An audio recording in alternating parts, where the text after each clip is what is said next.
দাবি কি? আমাদের দাবি জাতীয়করণ।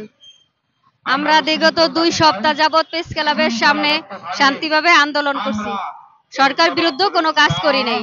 2 সপ্তাহের মধ্যে সরকারের পক্ষ থেকে কোনো আশ্বাস আসে নাই।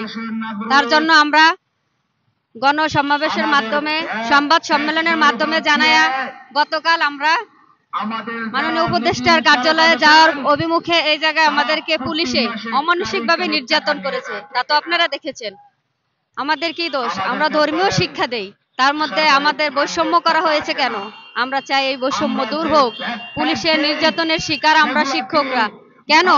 আমরা ধর্মীয় শিক্ষা দেই, এটা কি আমাদের অপরাধ? আমরা ধর্মীয় শিক্ষা দেই, পাশাপাশি প্রাইমারির মতো বই পড়াই, পাশে আমরা ধর্মীয় শিক্ষা দেই। পুলিশের অমানসিক নির্যাতন হয়েছে কি আমরা ধর্মীয় শিক্ষা দেওয়ার জন্য? আমরা তো আইন বিরুদ্ধে কোনো কাজ করি নাই, শান্তিসভ্যই আমরা ভদ্রভাবে আমরা আন্দোলন চালিয়ে গেছি। আমরা রাষ্ট্রবিরুদ্ধে কোনো কাজ করি নাই। তবে রাষ্ট্রের পুলিশ কেন আমাদের সাথে এমন অমানসিক নির্যাতন করেছে? আপনাদের কতজন আহত হয়েছে? 200-রও অধিক আহত হয়েছে। ভর্তি আছে হাসপাতালে 100-র উপরে। 200 জনের তালিকায় আছে, এখনো আরো অজানা আছে। হাসপাতাল থেকে আসলে আমরা বুঝবো। 200 জন এখন আছে। গুরুতর আহত যারা হয়েছে তাদের কি কোনো তালিকা পেয়েছেন? গুরুতর আহত? জি, 200 জনের তালিকা হয়েছে, 200-রও অধিক হয়েছে। আচ্ছা, আগামী গতকাল হঠাৎ করে কেন পুলিশ আপনাদের উপর চড়াও হলো? আমরা গত 19শে জানুয়ারি থেকে প্রেস ক্লাবের সামনে আমরা মানববন্ধন করেছি এবং অবস্থান ধর্মঘটে ছিলাম।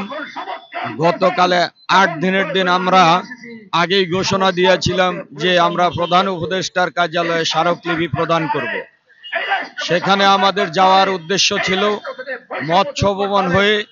সেখানে পুলিশ পরামর্শ দিলেন যে না, আপনারা শান্তিপূর্ণভাবে দোয়েল চত্বর দিয়ে ঢুকে শাহবাগ দিয়ে যাবেন। তো আমরা তাদের অনুরোধ মেনেছি। তারা আমাদের সামনে সামনে এসেছে, এসেই শাহবাগ না পুষতেই তারা আমাদেরকে বলতেছে আর যাওয়া যাবে না, আর যাওয়া যাবে না। তখন আমাদের শিক্ষকরা বলছে যে না, আমরা আরো যাব, আমরা কাছাকাছি গিয়ে আমাদের প্রতিনিধি পাঠাবো। সেখানে এখন পর্যন্ত সরকারের উচ্চ মহল থেকে কোন দায়িত্বশীল প্রতিনিধি কি আপনাদের সাথে দেখা করেছে? দায়িত্বশীল বলতে গতকালকে আমাদেরকে মেসেজ দিয়েছে যে প্রধানমন্ত্রী কার্যালয়ে নিয়ে যাবে এবং গাড়ি পাঠিয়েছে।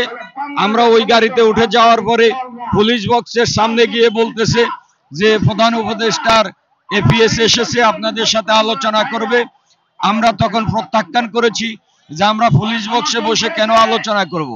আমাদের কথা ছিল প্রধান উপদেষ্টার কার্যালয়ে যাওয়ার, সেটা যেহেতু হয় নাই আমরা আপনাদের এই সমস্ত প্রস্তাব প্রত্যাখ্যান করলাম। তখন প্রধান উপদেষ্টার পিএস সাব্বির আহমদ সাহেব উনি আসছে যে আমি আপনাদের সাথে কথা বলতে আসছি। আমরা বলেছি আপনার সাথে আমরা রাস্তায় বসে কথা বলবো না, আমরা কথা বললে আপনার কার্যালয়ে গিয়ে কথা বলবো। তখন তিনি বলেছিলেন যে আপনারা কি স্মারকলিপি দেবেন? বলছি না, রাস্তার মধ্যে দেব না। এরপরেও উনি আমাদের কাছ থেকে একটা ফটোকপি নিয়ে চলে যাচ্ছেন। আমরা আমাদের অবস্থানে এসে আবার বসেছি। সন্ধ্যার পরে আবার মন্ত্রণালয় থেকে গাড়ি পাঠিয়েছে যে সচিব, কয়েকজন সচিব বসে আছে আমাদের অপেক্ষায়। তখন আমরা গিয়েছি ওই সরকারি গাড়িতেই। যাওয়ার পরে আমাদেরকে নিয়ে সচিবালয়ে বসেছে। সেখানে সচিবরা বলল যে আপনারা স্মারকলিপি দিয়েছেন, কি লিখেছে? শিক্ষা উপদেষ্টা। আমরা তখন কপি দিয়েছি যে বাস্তবায়ন, অবশ্যই বাস্তবায়ন করব আমাদের সাধ্য মতে। তো আপনারা এরপরে কি চান?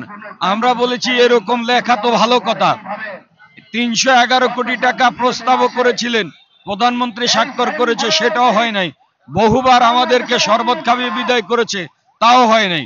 আমরা এই লেখার উপর আস্থাশীল না, আমরা এই লেখার উপর ফিরে যাব না।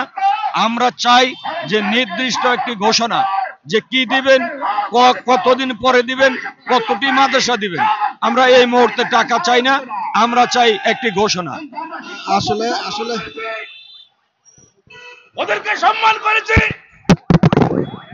ওদেরকে শ্রদ্ধা করেছি, কারণ ওরাও মায়ের সন্তান, আমরাও মায়ের সন্তান, আমরাই ওদেরকে শিক্ষা দিয়েছি। তারপরে না ওরা এই কর্মসূচি এসেছে। আমরা যদি এই দেশের মানুষদেরকে, এই দেশের লক্ষ লক্ষ কর্মরত শিশুদেরকে ইসলামিক নৈতিক শিক্ষা না দিতাম, তাহলে বাংলাদেশ থেকে নৈতিক শিক্ষা আরো আগে বিদায় নিয়ে যেত। আমরা নৈতিক শিক্ষা দেওয়ার কারণে এই দেশের মানুষগুলো আস্তে আস্তে তারা সমাজ বান্ধব, জনগণ বান্ধব, ইসলামী শিক্ষায় শিক্ষিত হয়েছে।